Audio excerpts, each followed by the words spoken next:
சூரிய ஒரு படத்தில் சொல்லுவார் இல்லையா, கோட்டை அழிச்சிட்டு மறுபடியும் போடுங்க முதல்லேருந்து சாப்பிட்றேன்னு. அது மாதிரி எங்களுக்கு எலெக்ஷன் வேணும். நல்ல வேளை நீங்களே ஒரு ரொம்ப பிரில்லியன்ட்டான ஒரு முடிவு எடுத்திருக்கீங்க.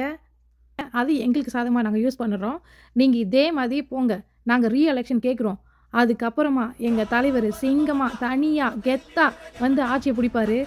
ஒரு தடவ நடந்தது ஒரு சூறாவளி. அதிலேயே காணாம போயிட்டார் ஸ்டாலின். இன்னொரு தடவ எலெக்ஷன் வந்தா அது சுனாமி. எத்தன பேர் காலியா போவீங்க, காணாம போயிருவீங்கன்னு தெரியாது. உங்க கட்சியே காணாம போயிரும். இந்த மாரி ஒரு முடிவெடுத்ததுக்கு ரொம்ப ரொம்ப சந்தோஷம். அத மிஸ் பண்ணிறாதீங்க. தயவுசெய்து இத ப்ரொசீட் பண்ணுங்க. அப்பதான் எங்களுக்கு எலெக்ஷன் வரும். எங்களோட போராட்டத்த நாங்க தொடங்குவோம்.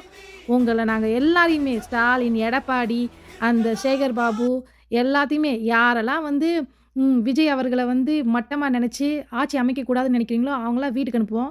முக்கியமா தலைவரே பிஜேபி நீ வந்து எங்க நாட்டுக்குள்ள வரலான்னு பார்க்குறியா? ஒரு காலும் நடக்காது. நாங்க இருக்கிற வரைக்கும் தமிழ்நாட்டு மக்கள்ன்னு அவ்ளோ ஈஸியா நெனச்சுட்டியா? நீ என்ன வேணாலும் பண்ணு. எலெக்ஷன் வச்சு நீ உள்ளயே நுழையாத முடியாத அளவுக்கு நாங்க ஒரு மாற்றத்த கொண்டு வந்து காட்டுறோம். Please do it. We are waiting for your action.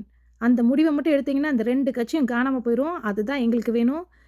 நிரந்தர முதலமைச்சரா எங்க தலைவர் விஜய் அவர்கள நாங்க உட்கார வச்சுருவோம். அது மட்டும் இல்ல, இப்ப நடந்த எலெக்ஷன்ல எங்க கட்சிக்குள்ளேயே ஒரு சில தகுதி இல்லாத எம்எல்ஏக்கள்லாம் வந்துட்டாங்க. அவங்களெல்லாம் வந்து தூக்கி எறிஞ்சிட்டு, நல்லா படிச்ச ப்ரொஃபஷனலா இருக்கிறவங்க, அரசியல் தெரிஞ்சவங்க, மக்களுக்கு நல்லது பண்ணணும்னு நெனைக்கிறவங்கள திருப்பி கொண்டு வர வைப்போம்.